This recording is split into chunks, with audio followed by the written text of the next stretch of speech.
সম্প্রতি ইন্দোনেশিয়ার একটি ঘটনার সাক্ষী হয়েছে সারা বিশ্ববাসী। আমরা জানি ইন্দোনেশিয়া একটি মুসলিম দেশ।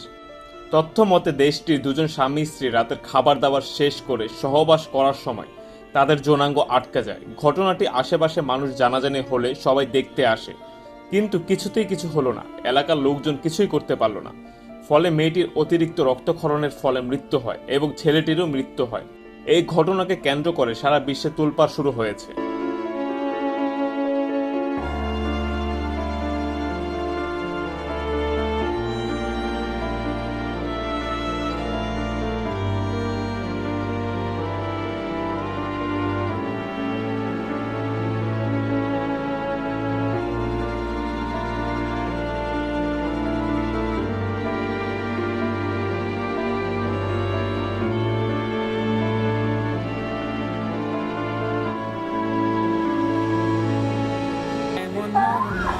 তুমি কাউকে দিও এমন মরণ তুমি কাউকে দিও না থেকে তোমার কাছে চাইতেছি পানা সকল গুনাহ